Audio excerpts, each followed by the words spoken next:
Salut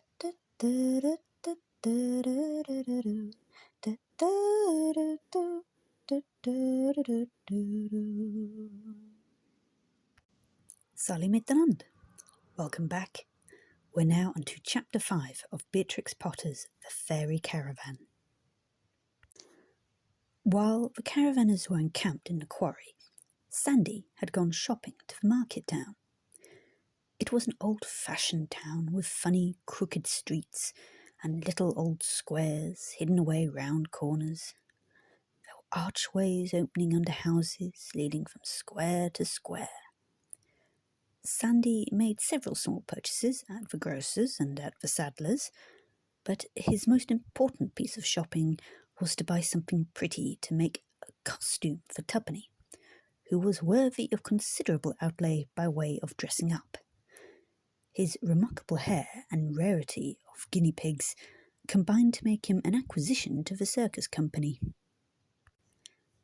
Choose something bright and fanciful. I will shape it and sew it. And pray remember the hairpins, said the dormouse Zarifra, who was clever with her needle. So Sandy went in the course of his shopping and paid a visit to the milliners. The Misses Matilda and Louisa Pussycat kept shop in a tiny, steep, three-storied house with an overhanging upper floor. Each floor came forward over the story below, which made the shop rather dark for matching ribbons.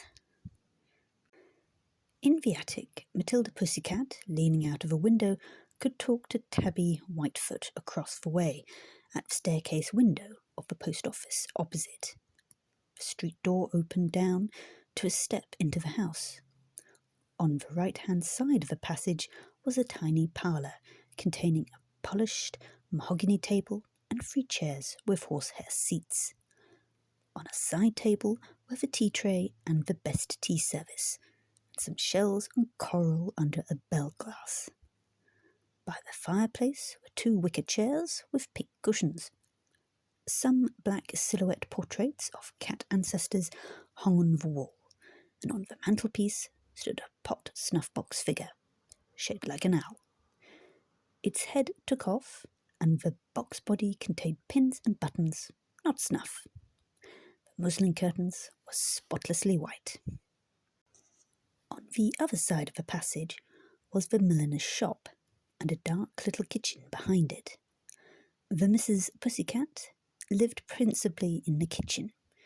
It was well supplied with the usual assortments of pots and pans, shelves, milk jugs, cooks for hanging things, a deal table, stools, and a corner cupboard. The only unusual feature in the kitchen was a small window under the plate rail. This window did not look out of doors like other windows. It looked into the shop. If a customer came in, Miss Louisa Pussycat applied her eye to the window to see who it was. Once, when she looked through, she saw a duck who had come into the shop without quacking. Sandy came in from the street and lifted the latch on the shop door. It had a tinkling bell. "Bow wow! Shop there! Bow wow!" barked Sandy, rapping on the counter. Miss Louisa Pussycat's eye appeared at the little window. She put on a clean apron and came in behind the counter. "Good morning, Mr. Alexander. I hope I see you well. What can I have the pleasure of showing you?" "First rate, Miss Louisa. And how's yourself and Miss Matilda, this cold weather?" "I am very well, I thank you, Mr. Sandy. But I regret to say that my sister, Miss Matilda Pussycat, has neuralgia. A fishbone, Mr. Sandy. A fishbone embedded between her wisdom teeth.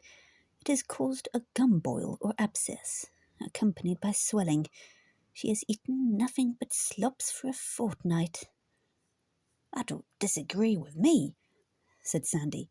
"Indeed, my poor sister Matilda's becoming as thin as a cat's lug, as the saying is. But the spring fashions are great divertisement and elevation, Mr. Sandy. See here what a sweet thing in colours, Mr. Sandy, and these neckties and tabby muslins, quite the latest from Catchester. Is it for yourself or for a lady, Mr. Alexander?" Well, it's for a guinea pig, to tell you the truth, Miss Louisa. A guinea pig? Is that a species of wild boar, Mr. Sandy? Does it bite? No, no, a great genteel and timid little animal, Miss Louisa. He is going to play in our circus, and we want to dress him up. Something bright and coloured and tasty. I feel confident that we can supply every requisite article of apparel. What is his complexion, and what character will he personate? Inquired Miss Louisa Pussycat. She liked long words. He is a lemon and white. We thought of calling him the Sultan of Zanzibar. How about a bandana pocket handkerchief? Can you show me any? Excellent. We have a choice selection. Scarlet and gold would become him admirably, and permit me to suggest a yellow sash and a green turban. Quite the height of fashion, said Miss Louisa Pussycat, opening cardboard boxes and unwrapping packages. I don't think a turban would stick on. He has such a lot of hair. We were going to roll it up on the top of his head with a hat pin stuck through it. By the by, that reminds me, I am forgetting hairpins. Hairpins with a bend in them, Miss Louisa. He has difficulty in doing up his hair. Dear me, how remarkable. Cannot he have it shingled? But it would be bad for trade. You would be surprised how the sale of hairpins has diminished. We are seldom asked for them. Miss Louisa clattered open numbers of little drawers behind the counter in search of hairpins. Finally, she called through the window into the kitchen. Sister Matilda, where are the hairpins? Meow, meow, oh bother, moaned Miss Matilda.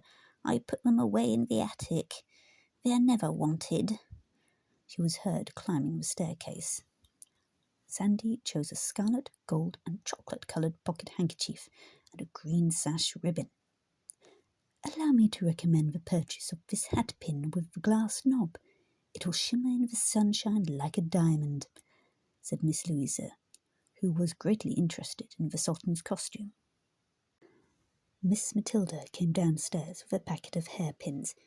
Here, take them. Meow, oh, my poor mouth. Her face was swelled like a cabbage. She had a strip of red flannel pinned around her head. Let me look at it. I've had experience of bones sticking it fast, said Sandy. If I were sure you would not scratch me, I believe I could get it out. Indeed, I should be thankful. She mews all night, said Miss Louisa Pussycat. I'll scratch both of you if you touch me, said Matilda. Matilda, this is a folly. Open your mouth. Louisa, I won't, replied Matilda. All right, please yourself, said Sandy. Will you make out my bill, Miss Louisa? Let me see. Half a yard of ribbon at 9 peppercorns a yard. 4.5. 1 crystal hat pin, 7 peppercorns. 1 pocket handkerchief, 11 peppercorns. That makes 22.5 peppercorns. Meow, you have forgotten to charge for the hairpins, Louisa. Hairpins, 1.5 peppercorns. That gets rid of the half. Small change is troublesome, is it not, Mr. Alexander? 24 peppercorns exactly. Thank you. By the by, what is the smallest size you stock in fancy slippers, Miss Louisa? Kitten 4/4s, Mr. Sandy, said Miss Louisa, reaching up towards the top shelf. I'm afraid that would be too large. No, don't trouble, please, to get them down. I know they would be too large, Miss Louisa. At this point, Miss Matilda again mewed dismally. Meow, meow, oh, my poor face. I am out of patience with that wearisome fishbone, sister. Will you not allow our obliging customer to examine it? What do you want me to do? Asked Matilda crossly. Put on these wash-leather gloves so that you cannot scratch. Sit back in this chair. So now open your mouth. Matilda opened it wide with the intention of spitting at them. Instantly, Miss Louisa wedged a spoon between her jaws. Quick, Mr. Sandy, get the sugar tongs off the tea tray in the parlour. That's it, quick, before she scratches us. She's kicking her slippers off to scratch. After a brief struggle, Sandy held up the fishbone in the sugar tongs while Matilda Pussycat made loud howls. Indeed, Mr. Sandy, the firm is under a great obligation to you. She had not trimmed one hat during the last fortnight, besides disturbing my rest. Pray do us the favour to accept the short length of blue ribbon, which I will enclose in your parcel as a present from us both. Speak for yourself, sister. I hate dogs, said Matilda Pussycat, spitting and spluttering. Good morning, Mr. Alexander. Good morning, Mrs. Pussycat. And so Sandy was bowed out of the front door with his parcel. It was quite 3 days before the swelling disappeared, and when the Mrs. Pussycats had friends to tea next Saturday, the sugar tongs were discovered to be somewhat bent. Sandy's purchases were much approved by the rest of the circus company, especially the hat pin.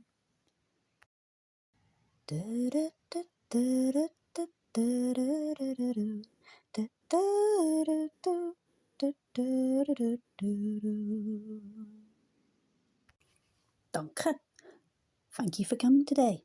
Hopefully we'll get the next chapter out next week. See you then.